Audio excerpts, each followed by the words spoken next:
মুসলমান ইমানদার আল্লাহর গোলাম নবীর উম্মতের দল এমন কিছু ভাবতেছো মনে মনে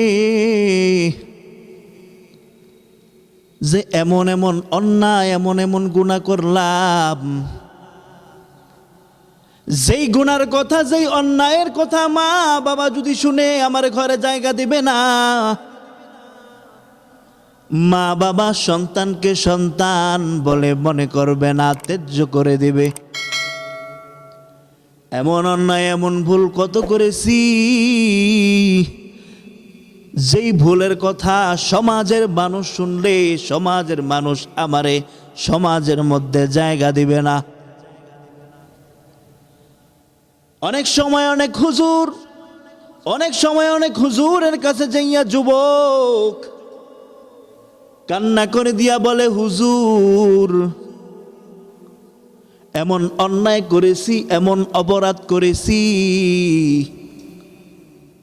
যেই অপরাধ যদি মানুষ জানে, বন্ধু বান্ধব আত্মীয় স্বজন জানে, তাহলে আমার সাথে চলবে না, সম্পর্ক রাখবে না। তাদের জন্য আমি একটা ঘটনা আজকে আপনাদেরকে শোনায় দেই। এই ঘটনা যদি শুনেন তাহলেই বুঝতে পারবেন যে দুনিয়াটা আল্লাহ বানাইছে, ওই আল্লাহর মায়া কত বড়। দুনিয়ার অন্যায়গুলো দুনিয়ার মানুষের কাছে যদি আপনি না বলতে পারেন, আমার মালিকরে একটা ডাক দিয়া কন, মালিক,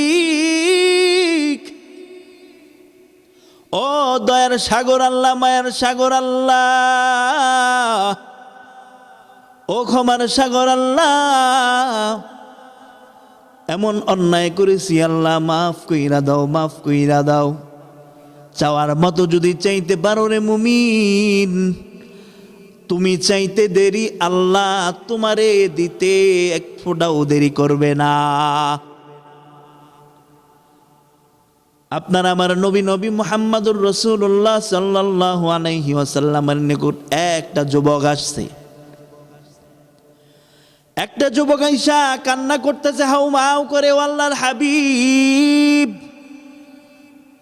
আমি এমন একটা অন্যায় করেছি,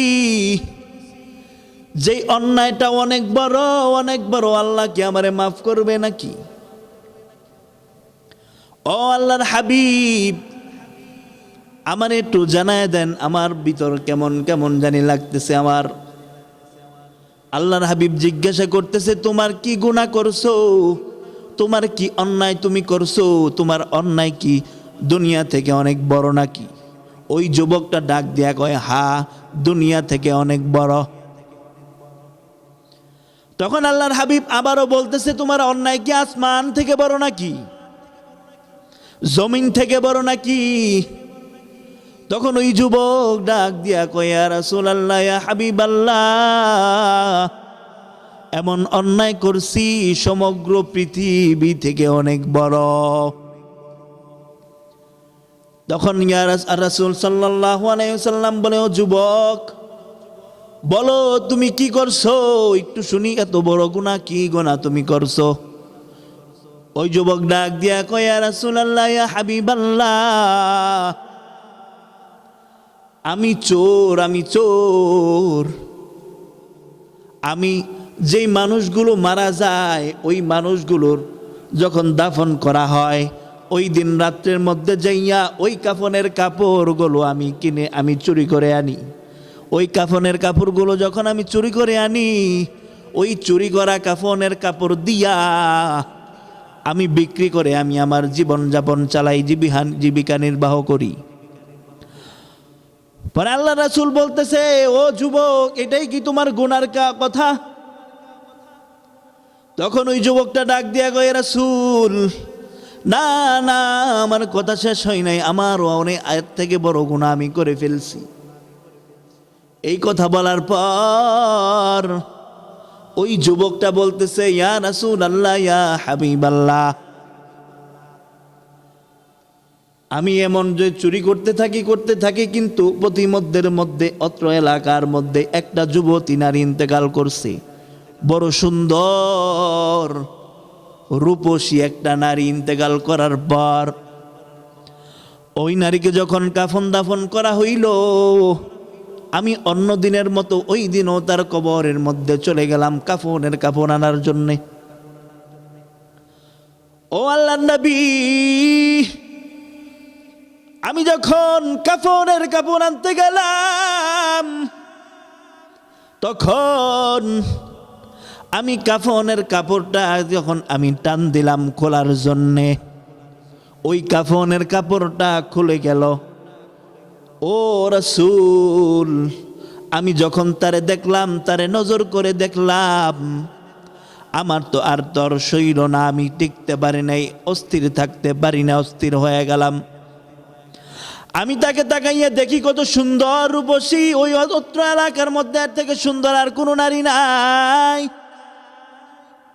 ও আল্লাহর হাবিব, আমি তার সাথে অপকর্মের মধ্যে লিপ্ত হয়ে গেলাম। ও আল্লাহর হাবিব, আমি ওই লাশটার, ওই নারীটার সাথে অপকর্মের সাথে লিপ্ত হয়ে গেলাম, অর্থাৎ জিনা করে ফেললাম। আমি যখন আমার মনের খায়েশাতটা মিটাইলাম, মনের খায়েশাত মিটানোর পর আমি যখন কাফনের কাপড়টা নিয়ে যখন চলে আসব, ও আল্লাহর হাবিব, আমার কাছে মনে হইতেছে পিছন থেকে আমাকে ডাকতেছে, ও যুবক, এখানে তো কত কত মানুষের লাশ কাফন দাফন দেওয়া হয়েছে, আর কি কোনো লাশ পাইলি না? শেষ পর্যন্ত আমি এক নারী, আমি সতীত্বওয়ালা নারী, আমার সতীত্বটারে কেন তুই নষ্ট করলি? কাফনের কাপড় চুরি করছ তো ভালো কথা, আমার শরীরের, আমার কলঙ্কের মধ্যে, আমার জীবনের মধ্যে কেন দাগ লাগাই দিলি? আমি তো সতীত্ব ছিলাম, আমার সাথে তুই এমনটা কেন করলি? যুবক এমন মনে হইতেছে যেন এই কথা পিছন থেকে বলতেছে কেউ, ওই মহিলাটা। তখন ওই যুবক চিৎকার মেরে কান্না করে, ওই যুবকটা বেহুশ হয়ে গেল। ওই যুবকটা আল্লাহর হাবিবের কাছে যখন এই কথা শোনাইল, এই কথা শোনানোর পর আল্লাহর হাবিব তারে ডাক দিয়া কই, যা যা, ওই আল্লাহর দুশমন, তুই আমার সামনে থেকে যা, তোর কোনো ক্ষমা আমার কাছে নাই, তুই আমার সামনে থেকে যায়। তুই কি কাজটা করছস, কত জঘন্যতম কাজ, তোর সাথে আমার কোনো কথা নাই, তুই যা, তুই যা, তোর কোনো ক্ষমা নাই। আল্লাহ যদি তোরে ক্ষমা করে তাহলে আমি তোরে ডাইকা জানায় দিব, আল্লাহর কি আদেশ তোরে আমি জানায় দিব, তুই যা। ওই যুবকটা আরো হাউমাউ করে কান্না শুরু করলো। আল্লাহর হাবিব যখন এই কথা বলে ফেললো, ওই যুবকটা দৌড়াইয়া যাইয়া এক দৌড়ে সে যখন একটা দৌড় মাইরা জঙ্গলের মধ্যে চলে গেল। জঙ্গলের মধ্যে যাওয়ার পর কান্না করে আর মালিককে ডাক দিয়া কয়, মালিক, ও কাবার মালিক, দুনিয়ার সমস্ত মানুষে মাত্র 1% মায়া দিছো, তাতেই কত মায়া। ও কাবার মালিক, ও ক্ষমার আল্লাহ,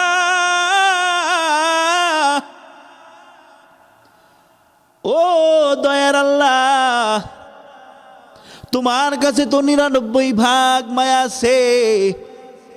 ও আল্লাহ, জীবনে কত বড় অন্যায় আমি করে ফেললাম, তোমার হাবিবও আমার সাথে রাগান্বিত হয়ে গেল। ও আল্লাহ, আমি তওবা করতেছি, জীবনে আর কোনো দিন এমন গুনাহ করব না। তোমার হাবিব আমারে তাড়ায় দিছে, তোমার হাবিব রাগান্বিত হয়ে গেছে। ও কাবার মালিক, তোমার হাবিবকে একটু জানায়া দাও তুমি আমারে মাফ কইরা দিছো। ওই যুবকটা এমন করে কান্না করতেছে আর বলতেছে আল্লাহর কাছে, আল্লাহ পাক রব্বুল আলামিন আমার আপনার নবী নবী মুহাম্মদুর রাসূলুল্লাহ সাল্লাল্লাহু আলাইহি ওয়াসাল্লামকে ডাক দিয়া জানায় দেয়, ও আল্লাহর হাবিব, আমি তারে মাফ কইরা দিছি, তুমিও মাফ কইরা দাও। তখন আল্লাহর হাবিব ওই যুবকটারে ডাইকাই না, ওই যুবকটারে ডাক দিয়া বলে, ও যুবক, তুই মনে রাখ, তোর থেকে আমার আল্লাহর দয়া অনেক বেশি, মায়া অনেক বেশি।